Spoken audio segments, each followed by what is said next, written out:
नमस्कार, आप देखना शुरू कर चुके हैं बात देवभूमि की। मैं हूं आपके साथ पूजा मोहन पांडे।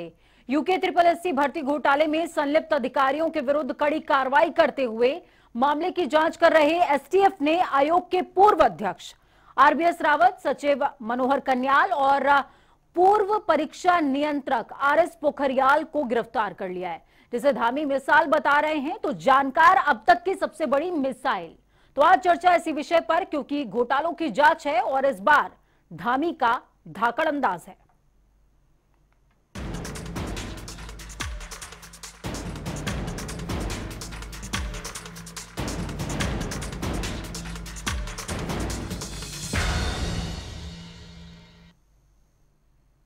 आरोप प्रत्यारोप, सवाल और अब एसटीएफ का जवाब कार्रवाई से।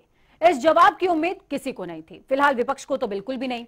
इस कार्रवाई के बाद सरकार को लंबे समय के बाद मौका मिला है अपनी पीठ थपथपाने का। तो दूसरी तरफ विपक्ष इस कार्रवाई को जुगत जुगाड़ से अपने हिस्से में डालना चाहता है कि भैया हम बोलते नहीं तो कार्रवाई होती नहीं। लेकिन इतनी खुशी के पल में भी सत्ता पक्ष के लिए हमारे पास कुछ ऐसे सवाल जो उन्हें बेचैन कर सकते हैं। तो चलिए सवाल जवाब और चर्चा के क्रम को आगे बढ़ाते हैं। मेहमानों से आपका तारुफ कराते हैं। मेहमान हमारे साथ में जुड़े हैं डॉक्टर देवेंद्र भसीन जी, हमारे साथ में जुड़े हैं, वरिष्ठ नेता हैं बीजेपी के। देवेंद्र जी, बहुत स्वागत है जनता टीवी पर आपका। पहले भी आप हमारे साथ में जुड़ चुके हैं, चर्चा को खास बना चुके हैं और इस बार भी आपसे यही उम्मीद है मेरी। मथुरा दत्त जोशी जी हमारे साथ में जुड़े हैं। मथुरा दत्त जी के पास प्रभार बहुत बड़ा है कांग्रेस में और आज इस चर्चा में जिम्मेदारी भी बड़ी है कि आखिरकार धामी जी के धाकड़ अंदाज को वो पचा कैसे पाएंगे इस चर्चा में। और मनोज इस्टवाल जी हमारे साथ में जुड़े हुए हैं, वरिष्ठ पत्रकार हैं। मनोज जी, बहुत स्वागत है, पहली बार आप जुड़ रहे हैं हमारे साथ में। मुझे उम्मीद है पूरी कि ये चर्चा आपको बेहतरीन लगेगी और आगे भी आप हमारे साथ जुड़ते रहेंगे। चलिए देवेंद्र जी के पास सबसे पहले मैं जाती हूँ। देवेंद्र जी, खुश तो बहुत होंगे आप। माननीय मुख्यमंत्री सिंह धामी जी जो भ्रष्टाचार ध्यान छेड़ा है उसके अंतर्गत ये सबसे बड़ी कार्रवाई। और VPDO के अंतर्गत जो परीक्षाएं हुई थी कांग्रेस के शासनकाल में, उनमें जो घपला हुआ था, उस घपले में जो जांच के बाद स्थितियां सामने आई हैं, उसके अनुरूप जो है STF के द्वारा उस समय अधीनस्थ जन सेवा आयोग के जो अध्यक्ष थे उन्हें, उनके जो सचिव थे उन्हें, और साथ ही जो परीक्षा नियंत्रक थे, तीनों बड़े जो सबसे बड़े अधिकारी थे आयोग के, उन्हें गिरफ्तार कर लिया है। और उसके अलावा अन्य जो लोग हैं वे भी गिरफ्तार किए गए। तो निश्चित तौर पर ये अपने आप में एक बहुत बड़ा कदम है और केवल कहने के लिए नहीं बल्कि करने की जो बात है वो धामी जी बड़ा सिद्ध करके दिखा रहे हैं। और दूसरी ओर जो है अधीनस्थ जन सेवा आयोग की जो अन्य भर्तियां हैं उनको लेकर के भी जांच चल रही है और 40 से अधिक लोगों को इसमें गिरफ्तार किया जा चुका है और 20 से अधिक लोगों के खिलाफ जो है चार्जशीट भी दाखिल हो चुकी है। इस प्रकार से दरोगा भर्ती कांड की जांच भी आगे बढ़ रही है। तो पूरा दृश्य अगर हम देखें तो पुष्कर सिंह धामी जी बतौर मुख्यमंत्री जीरो टॉलरेंस की नीति को केवल कह नहीं रहे बल्कि उसको चारे रूप में परिणित कर रहे हैं और अपने आप में अब तक की सबसे बड़ी कार्रवाई है। और एक उन्होंने नजीर स्थापित की है कि उत्तराखंड के अंदर ठीक है जो पहले घपले हुए से हुए लेकिन अब नहीं होंगे, और जो पहले घपले हुए हैं उनके बारे में जो दोषी हैं उनको बख्शा नहीं जाएगा।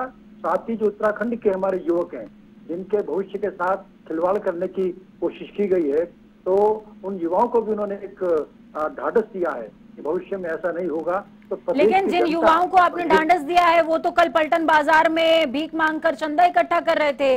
भसीन जी, देखिए ऐसा है कि ये चीजें घटना हो सकती हैं, लेकिन जो कुल मिलाकर के दृश्य हमारे सामने आता है वो ये है कि जो प्रदेश का युवा अपने को महसूस कर रहा था कि मेरी जो रिक्तियां हैं मेरे जो हिस्से में आनी चाहिए थी वो कहीं और जा रही हैं। तो ऐसे में सरकार के द्वारा और मुख्यमंत्री जी के द्वारा उनको आश्वस्त ही नहीं किया गया बल्कि कार्रवाई करके दिखाई गई है। इसी प्रकार से विधानसभा के अंदर जो भर्ती घोटाले हुए उस पर भी मुख्यमंत्री जी की पहल के बाद हमारी माननीय अध्यक्षा के द्वारा कार्रवाई की गई और उसमें भी बहुत तेजी से कार्रवाई आगे बढ़ रही है। और ठीक है, मैं आपके पास वापस आऊंगी। मथुरा दत्त जी से मैं पूछ लेती हूँ कि आपके जवाब से वो कितने संतुष्ट हैं, क्योंकि ये ओपनिंग बात है, अभी तो हम ओपनिंग रिमार्क ले रहे हैं, इसके बाद सवाल जवाब का दौर शुरू हो जाएगा और उसके बाद मुझे लगता है देवेंद्र जी मेरे पास जो नाम है वो आपको शायद थोड़ा सा चिंता में डाल दें।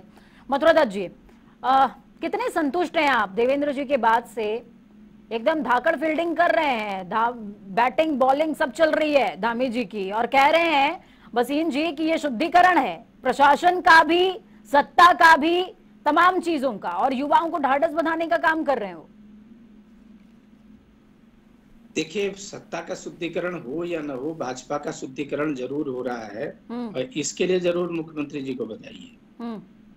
अभी तक के पूरे सिनेरियो को आप देख लें, चाहे यूके पीसीसी का, यूके एसएससी का मामला हो, चाहे आपके अन्य मामले हों, जहां भी कोई गिरफ्त में आ रहा है या पकड़ा जा रहा है, वो या तो भारतीय जनता पार्टी का सक्रिय कार्यकर्ता है, या भारतीय जनता पार्टी का पदाधिकारी है, या भारतीय जनता पार्टी के लिए वो काम करता है। आज भी आरबीएस रावत पकड़े गए हैं। भसीन साहब कह रहे थे हमारे कार्यकाल में ये परीक्षा हुई, निश्चित रूप से हमारे कार्यकाल में परीक्षा हुई, लेकिन 2017 में हम आउट ऑफ पावर हो गए, सत्ता से बाहर चले गए, आपके पास सत्ता आई। 5 साल आप हाथ में हाथ धरे हुए बैठे रहे, आपने किसी के खिलाफ कोई कार्रवाई नहीं की। निश्चित रूप से हमने, कांग्रेस पार्टी ने ये मुद्दा उठाया, चाहे विधानसभा का मामला हो, चाहे यूके SSC का मामला हो, सदन में उठा गया, सदन से बाहर उठा गया, और 2017 से लेकर 2022 तक भी हमारे यशस्वी अध्यक्ष आदरणीय करण मेहरा जी ने सदन में ये बातें उठाई। उसके बाद माननीय प्रकाश पंत जी का जवाब भी आया, लेकिन दुर्भाग्य से प्रकाश पंत जी की मृत्यु होगी तो उस मामले को ठंडे बस्ते में डाल दिया गया। और आज भी भसीन साहब, मैं आपका बड़ा सम्मान करता हूं, आप हमारे बड़े सम्मानित हैं, आदरणीय हैं, पूजनीय हैं, लेकिन भाजपा में हैं तो जवाब देना पड़ेगा। आज भी रघुवीर सिंह रावत अगर पकड़े गए हैं तो ये देख लीजिए, भारतीय जनता पार्टी के आरएसएस विंग के जो पर्यावरण विंग है आपका, उनका मैं एक वो दिखा रहा हूँ आपको, उनका जो प्रोफाइल है वो दिखा दे रहा हूँ, उसमें ये पदाधिकारी हैं। आज उनका जो प्रोफाइल लगा हुआ है, ये मेरा नहीं है, उनकी फेसबुक आईडी की मैं आपको दे रहा हूँ, जिसमें लिखा हुआ है कि प्रांत प्रमुख संयोजक पर्यावरण गतिविधि उत्तराखंड राष्ट्रीय स्वयंसेवक संघ। अब ये बता दीजिए आप, फिर मैं आपसे निवेदन करूंगा और चुनौती के साथ भी पूछूंगा, 2012 से लेकर अगर कोई नियुक्तियों में घपलेबाजी हुई, उसमें कांग्रेस के नेताओं का हाथ है, अधिकारियों का होगा, मैं उसमें कुछ नहीं बोलूंगा, होगा, मैं उसको स्वीकार भी करूंगा। अगर कांग्रेस का सफेद पोष या राजनीतिक दल का हमारा कार्यकर्ता, मुझ जैसा कार्यकर्ता अगर उसमें इन्वॉल्व है, तो निश्चित रूप से आप कांग्रेस को जो मर्जी कहना वो कहिए, मैं सिर झुकाकर आपकी बात को स्वीकार करूंगा। लेकिन आपको ये बात मेरी माननी पड़ेगी, चाहे बलात्कार के मामले हों, चाहे डकैती के मामले हों, चाहे नौकरी में घपले के मामले हों, मैं गिनती करके एक एक नाम आपको बताऊंगा, एक एक नाम। मैंने इसलिए कहा, मैं नहीं कहना चाह रहा था, आपने जो सेंटेंस कहा कि कांग्रेस के कार्यकाल में घपले हुए, आपको याद होगा, आप तो विद्वान आदमी हैं, वरिष्ठतम व्यक्ति हैं हमारे इस प्रदेश के। मैंने कहा मेरे तो आदरणीय है, पूजनीय है, सम्मानित हैं, हमारे 2 सदस्यों ने, पूजा जी, 2 सदस्यों ने तत्कालीन अध्यक्ष के खिलाफ आरोप पत्र देते हुए इस्तीफा दिया था। सरकार घपले में चलेगी। 2, दीवान सिंह भैंसोड़ा और महेश चंद्रा 2 मेंबर थे, इसी बीपीडीओ वाले में इस्तीफे दिए थे मेंबरों ने, ये रिकॉर्ड में है। और 16 में जो तांडव आपकी पार्टी ने रचा, लोकतंत्र की हत्या करके सरकार को गिराने का मौका दिया, विजिलेंस की जांच तभी बिठा दी गई थी, इसमें विजिलेंस की जांच, ठीक है, 5 साल आपने जांच की, कोई बात नहीं, ये तो सब चलेगा राजनीतिक जीवन में, लेकिन मेरा इतना जरूर है कि आरोप वो लगे जिस आरोप में थोड़ा दम हो। जी बिल्कुल। वसीम जी, आपका क्या पक्ष है? देखिए, जोशी जी ने जो बात कही है, मैं इसका सिलसिलेवार उत्तर देना चाहता हूँ। पहली बात जो मैंने कांग्रेस की बात कही थी, वो मैं फिर दोबारा दोहरा रहा हूँ कि 3 मार्च 2016 जब उत्तराखंड के मुख्यमंत्री हरीश रावत थे, उस समय परीक्षा हुई थी और 87,196 18 मार्च में सरकार गिर गई थी। मेरी बात तो सुन लीजिए ना, 18 मार्च को गुरुदेव सरकार गिर गई थी। मैं आपके परेशान आ रहा हूँ उस पर, मैं सारे बात का, मैं आपकी सारी बात का जवाब दूंगा। मेरी बात तो सुन लीजिए जोशी जी, आप इतने वरिष्ठ नेता हैं कांग्रेस के, मैंने आपके सारे जो आरोप थे, मैंने एक शब्द नहीं बोला विषय। एक गरिमा होती है टीवी डिबेट की, वो आप भी मानते हैं, मैं भी मानता हूँ, कृपया आपकी बात को मैंने उसमें मेरा उत्तर सुन लीजिए। और फिर मार्च में 2016 में इसका रिजल्ट आउट हो जाता है उसी कार्यकाल के अंदर, और जब घपले उसके अंदर हुए जब बीजेपी ने उस समय हल्ला मचाया, दबाव बनाया, तब इन्होंने केवल श्री RBS रावत से त्याग पत्र लिया। मेरा कहना यह है जोशी जी, अगर आप ईमानदार थे तो जो वर्तमान में मुख्यमंत्री श्री धामी जी ने FIR लॉन्च करी थी, तो आपने क्यों नहीं FIR लॉन्च करी? आपने मामले को दबा दिया। सीधा मतलब ये है कि आपकी कहीं मिली भगत है, एक बात। दूसरी बात, हर बात पर ट्वीट करने वाले हरीश रावत जी इस सारे मामले पर चुप क्यों हैं? क्यों पूर्व मुख्यमंत्री के OSD का नाम इसमें आ रहा है? अभी तो परतें खुलने वाली है मान्यवर, अभी चिंता मत करिए। और अभी आपने कहा कि हमारे लोग इसमें इन्वॉल्व हैं, अभी आपने रावत जी की प्रोफाइल मुझे दिखाया। आपको जानकारी होनी चाहिए तो उनको जब ये जानकारी सामने आई थी कि उनके कुछ मामले गड़बड़ी में है, तो उनको पद मुक्त कर दिया। आज की तारीख में वो नहीं है, एक दूसरे पर्यावरणविद हैं जो इस पद पर आसीन है। तीसरी बात मैं कहना चाहता हूँ कि जो आपके जितने भी भर्ती घोटाले हुए, दरोगा भर्ती घोटाला किसके समय का है? वो आपके समय का है। NH घोटाला किसके समय का है? आपके समय का है। अभी आपने चरित्र की बात करी। देवेंद्र जी, देवेंद्र जी, मथुरा दत्त जी के पास में बाद में जाऊंगी, मथुरा दत्त जी के पास में जा रही हूँ, लेकिन उससे पहले देवेंद्र जी मेरे पास एक सवाल है। नाम मैं डिस्क्लोज करती हूँ, नाम बहुत दिनों से चर्चाओं में है और किसी से छुपा नहीं हुआ है। हाकम सिंह सलाखों के अंदर। हाकम सिंह सवाल सुन लीजिए, अधीर क्यों हो जाते हैं? मैं चला रही हूँ ना धामी जी का धाकड़ अंदाज, मैं चला रही हूँ, स्वीकार कर रही हूँ, तो अधीर क्यों हो जाते हैं? सुनिए, मेरी भी सुन लीजिए। मैं आपसे बहुत छोटी हूँ, उम्र में भी, अनुभव में भी बहुत छोटी हूँ, और मैं आपसे निवेदन कर रही हूँ कि सुनिए, हाकम सिंह खुद समय नष्ट कर रही हैं, बोलिए, कृपया बोलिए। हाकम सिंह जो हैं, उनके बिना उनका नाम आ रहा है दरोगा भर्ती में, उनका नाम आ रहा है UK SSS में, बहुत सारी चीजों में नाम आ रहा है। हाकम सिंह का कद इतना ज्यादा बड़ा कैसे हो गया कि पूरी सत्ता का केंद्र बन गया वो अकेला व्यक्ति? भाई, उनकी सरकार थी, जुड़ा तो आप लोगों से था। केंद्र कैसे हो गया वो, और आपको पता भी नहीं चला? आपकी बात हो गई पूरी? जी बिल्कुल, बोलिए। अब सुनिए, हाकम सिंह के बारे में हमारे बड़े नेताओं ने बहुत साफ जवाब दिया था कि ये बीजेपी का कार्यकर्ता रहा है, लेकिन इसके किसी काम में कोई पार्टी का व्यक्ति शामिल नहीं है, पहली बात। और हाकम सिंह आज कहाँ है? आज जेल में है। उसके ऊपर बड़े बड़े एक्ट लगे हुए हैं। अगर हमारा प्रिय होता, आज फिर बचा रहे होते उसको। अगर हमारी जीरो टॉलरेंस ना होती तो हाकम सिंह आज भी कहीं बैठा हुआ दलाली कर रहा होता, और उसके संग जो दलाल है, सत्ता के दलाल है, वो सारे के सारे उससे सेटिंग कर रहे होते। लेकिन हमारी सरकार की जीरो टॉलरेंस है, इस कारण से ये सब कुछ हो रहा है। मैंने भी कहा ना आपसे कि चाहे आपका VP DO की बात हो, चाहे दुर्गा भर्ती के घोटाले हो, ये सारे कांग्रेस के कार्यकाल के हैं। और मैंने प्रश्न किया जोशी जी से कि अगर आप इतने ईमानदार थे तो उस समय जब ये RBS रावत को हटाया गया तब उसी इस्तीफा लिया था, आपने FIR लॉन्च की होती तो सारे घटले आप बात के ना होते। अगर आज रावत जी जेल में है तो किस कारण से है? मैं इसका जवाब दूंगा, बैटिंग की वजह से है। कृपया करके जो मेरा कहना है पूजा जी, कि जब मुख्यमंत्री भारतीय जनता पार्टी के इतना बड़ा ऐतिहासिक काम कर रहे हैं तो उनकी बात की हमें आवश्यकता नहीं चाहिए। उनकी बात को जो है हमें स्वीकार करना चाहिए कि इतना बड़ा काम कर रहे हैं। भारतीय जनता पार्टी की सरकार है। लेकिन विपक्ष तो कह रहा है, बसीन जी, विपक्ष कह रहा है, और मेरे सामने वो जो विपक्ष कह रहा है वो विपक्ष बैठा भी हुआ है। वो कह रहे हैं कि अगर हिरन की भेंट चढ़ाकर शेर को बचाया जा सकता है तो बचा लेना चाहिए। क्या जाता है? कोई नहीं बचा रहा, किसी कोई नहीं बचा रहा है, कोई किसी को नहीं बचा रहा है। जब RBS रावत जेल में जा रहे हैं और पूर्व मुख्यमंत्री केजरीवाल जी का नाम आ रहा है तो कोई नहीं बचने वाला। कोई कांग्रेस की बेचैनी क्या? कांग्रेस की बेचैनी ये है। और जो विधानसभा भर्ती घोटाला हुआ है उसमें पूजा जी 2/3 जो भर्तियां हैं वो कांग्रेस के 2 विधानसभा अध्यक्षों के द्वारा की गई है। मैं नाम भी ले रहा हूँ, गोविंद सिंह कुंजवाल, और कुंजवाल जी ने पूरे परिवार को भर्ती कर लिया। जोशी जी आपका उत्तर है।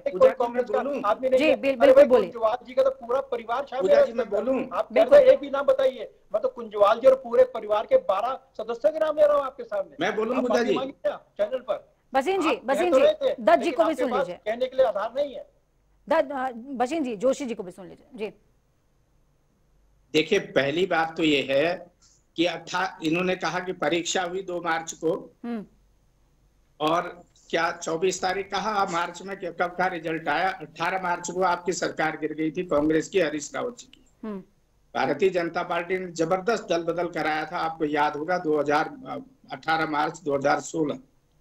16 के बाद 6 महीना हरीश रावत जी की सरकार नहीं रही। सितंबर में माननीय उच्चतम न्यायालय के निर्णय के बाद हरीश रावत जी की सरकार दोबारा पदारूढ़ हुई। इन द मीन टाइम चुनाव की घोषणाएं होगी, भसीन ठीक जी है, के हमने चेहरे नहीं पर की मुस्कुराहट, उनके पास कोई कंटेंट आ गया है। हाँ। नहीं, मैं बता रहा हूँ। हाँ। नहीं, आप ठीक है, कंटेंट आ गया, अरे मैं ठीक है, बोलूंगा, जवाब दूंगा उसका। देखो ठीक है। नहीं, आप सुन लीजिए, सुन तो जी, लीजिए जी, जी। मेरी बात महाराज।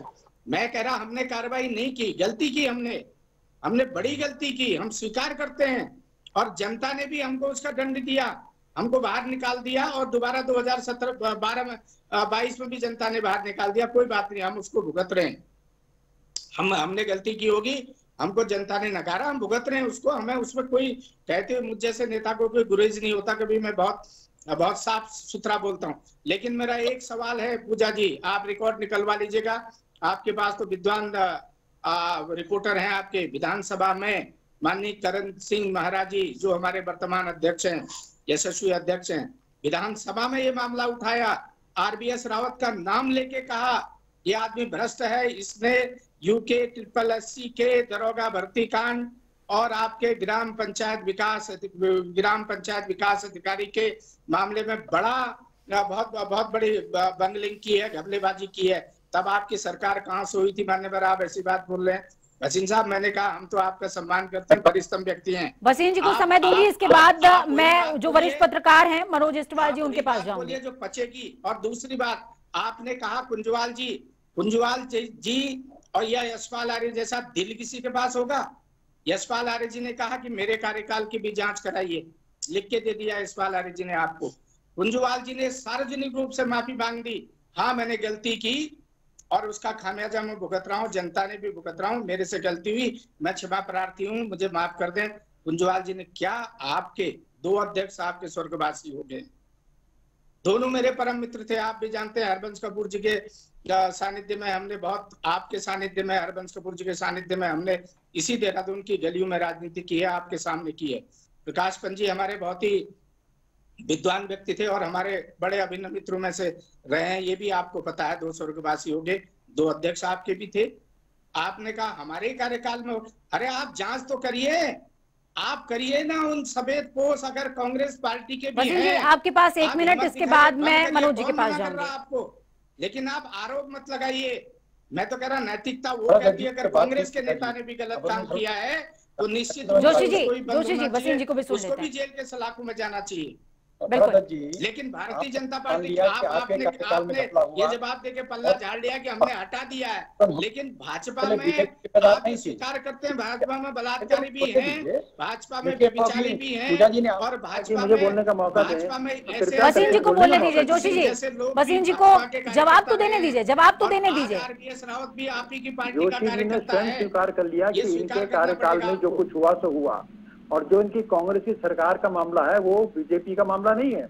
उनके ही बड़े नेताओं ने, जिसमें 9 नेता शामिल थे, उन्होंने हरीश रावत जी पर आरोप लगाया कि हम उनके द्वारा किए जा रहे प्रताड़ित लोग हैं। और हरीश रावत जी का एक ही बात बोला है, मैं खाता ना बही। हरीश रावत जी कहीं सही, आपके अंदरूनी झगड़ों की वजह से उन्होंने पार्टी को तोड़ा। भारतीय जनता पार्टी का उससे कोई लेना देने नहीं है। यही कारण है कि प्रदेश की जनता आपको नकार रही है, पहली बात।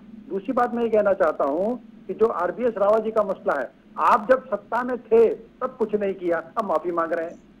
कुंजवाल जी ने अपना पूरा परिवार भर दिया, खराब कर दिया सारा मामला, तो अब आप माफी मांग रहे हैं। और भाई गला काटने के बाद माफी मांगने का औचित्य क्या होता है? आप जब कुछ करने की स्थितियां में थे, कुछ कार्रवाई करने की स्थिति में थे, तब तो आप करते नहीं। ठीक है वसीम जी, क्या ये समझा जाए कि आरबीएस रावत के साथ में शुरुआत हो चुकी है और ये जो शुद्धि यज्ञ आपने शुरू किया है, इसकी आहुतियां पूरी होंगी?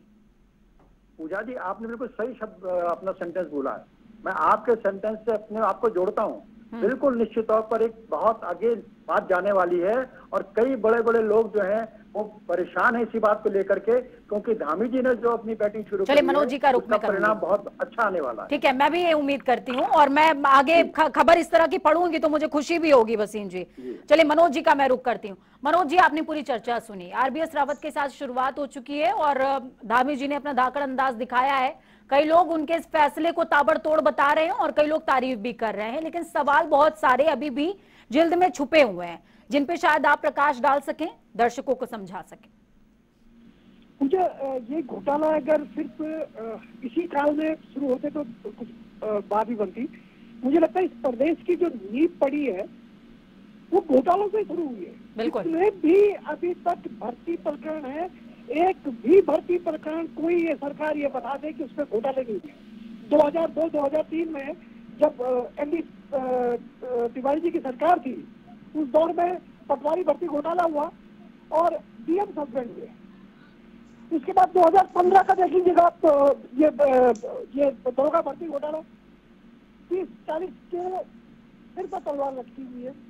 2016 में आपने ये बीपीडीओ की जो ये ग्राम विकास अधिकारी जो बनते हैं, उनकी भर्ती घोटाले में जिससे आरकेएस रावत बनते हैं, उसको ले लीजिएगा। अब ये तीनों काल तो कांग्रेस सरकार के हैं, क्योंकि 6 मार्च 2016 में कैसे कांग्रेस सरकार थी। भाजपा सरकार 2021 के घोटालों में फंसी है पूरी तरह से। वो भी आपके ये जो यूके SSS के घोटाले जो है, और इसमें हाकम सिंह समेत जिसमें 40 गिरफ्तारियां हुई है, 21 पर जो गैंगस्टर एक्ट लगा है, और एक आयुर्वेदिक चिकित्सक 2053 पद थे। बंद दरोगा में 316 गिरफ्तारियां हो रही हैं मनोज जी। सवाल मेरा ये है सीधे तौर पर कि क्या लगता है कि आरबीएस रावत से जब पूछताछ की जाएगी तो, क्योंकि परतें खुलनी है, हाकम सिंह के पूछताछ के बाद भी कई सारी परतें ऐसी थी जो सामने आई हैं, खुली हैं, हो सकता है उसमें गिरफ्तारियां हुई हैं, हो सकता है कि नहीं हुई है। विपक्ष साफ तौर पर कह रहा है कि हिरन आगे डाल करके शेर बचाया जा रहा है, तो क्या इसके पीछे वो टेक्निक हो सकती है क्या? मुझे लगता है कि आरबीएस रावत अगर गिरफ्तार हुई है और इसमें एसटीएफ ने सख्ती बरती, तो स्वाभाविक तौर पे बहुत सारे जो व्हाइट कलर्स है वो सामने आने की उम्मीद है, जहां तक मुझे लग रहा है। हाकम सिंह तो एक बहुत छोटा सा मुद्दा था, और हाकम सिंह को इसलिए बहुत अपलिफ्ट कर दिया गया क्योंकि वो उत्तराखंड से रिलेटेड था। उत्तराखंड के बारे में एक कहावत प्रचलित है कि यहाँ जल्दी से बेईमान पैदा नहीं होते, लेकिन हाकम सिंह का इतना बड़ा ऑरा बना दिया गया कि हाकम के आगे कोई नहीं। वो पूरी कंपनी जो ब्लैक लिस्टेड थी उत्तर प्रदेश से, जो ये भर्ती घोटाले में पूरी तरह से सक्रिय थी, वो बिल्कुल उसके करता धरता हटता बिल्कुल गौन छोटे छोटे अंडे बन गए, और हाकम सिंह एक बहुत बड़ा अंडा बन गया जिससे विस्फोट करने की कोशिश की। विपक्ष भी हवा में वो मारता रहा पूरी, और भाजपा हाकम सिंह चिल्लाकर इस सारे मामले को खत्म करने पे वही। लेकिन इस समय जो अभी रुद्रप्रयाग में पुष्कर सिंह धामी ने शपथ उठाई है बद्री केदारनाथ की, ये शपथ मायने रखती है। इससे बहुत बुरी तरह से घबराहट है ऐसे जो पर्दे के पीछे गेम खेलने वाले हैं, जिन्होंने सारे घोटाले किए हैं। और राह आसान नहीं होगी। पुष्कर सिंह धामी ने अगर वाकई ठान ली है तो राह आसान न सत्ता पक्ष के लिए है न विपक्ष के लिए, और वो अकेले योद्धा हो जाएंगे। बिल्कुल बिल्कुल, क्योंकि बद्री केदार की शपथ लेना बहुत बड़ी बात है। बद्री केदार की शपथ उठाना, ये जांच रहे कि हरक सिंह रावत ने तो सिर्फ धारीबाजी शपथ ली थी, वो भी झूठी शपथ। आज हरक सिंह रावत पूरे राजनीतिक परिवेश से लापता हो गए, क्योंकि झूठी शपथ उत्तराखंड की देवभूमि में किसी भी देवी देवता की लेना और तर्क वितर्क देना, ये बहुत टफ काम है। पुष्कर सिंह धामी की मैं मानता हूँ कि राह आसान नहीं है। उन पर सिर्फ एक ही जगह का प्रेशर नहीं है कि हाँ साहब विपक्ष तो नेता राबूत होना है या कुछ। मतलब आप इस बात को स्वीकार करते हैं कि पुष्कर सिंह धामी ने ये ठान लिया या तो इस पार या तो उस पार? जी बिल्कुल बिल्कुल, ये मुझे लगता है कि पुष्कर सिंह धामी पूरी जिद पे अड़े हैं, और वो उनका देखिएगा, उनका जो कुल देवता है, न्याय का देवता बोल जो, उसमें भी हमेशा न्याय किया, और वो भी धामी वंशज का ही कुल देवता रहा है अपने काल का, 8वीं सदी से लेके। तो चलिए, ट्रेडिशन के साथ में भी मनोज जी ने इसको जोड़ दिया, शपथ का जिक्र भी कर दिया और ताबड़तोड़ अंदाज की बात भी कही है, और कहा है कि अगर आरबीएस रावत से पूछताछ होती है तो कई सारे व्हाइट कॉलर्स जो हैं उनको खतरा होने वाला है। बहुत शुक्रिया आप तीनों ही लोगों का इस चर्चा को खास बनाने के लिए, बेहतरीन बनाने के लिए। आज की चर्चा से बहुत कुछ मत करके बाहर आया है, और वो ये कहता है कि क्रोध कहां तक पाला जाए, युद्ध कहां तक टाला जाए, तू भी वंशज है राणा का, फेक जहां तक भाला जाए। तो वाकई भाजपा के सामने, या फिर यूं कहूं कि पुष्कर सिंह धामी के सामने अब कोई विकल्प नहीं है। शपथ ले ली है और शपथ के साथ में अपना एक्शन भी दिखाना उन्होंने शुरू कर दिया है। अब तो सिर्फ भाला फेंकने की देर है और भाला कितनी दूर, कितनी तेज, क्या निशाने को भेदेगा या वापस उन पर आएगा, ये देखने वाली बात होगी। बस छोटे से ब्रेक के उस पार खबरों का सफर लगातार जारी है। बने रहिए जनता टीवी के साथ, क्योंकि हमें आपकी ताकत, अपने और अपनों का बहुत ज्यादा ख्याल रखिए। नमस्कार।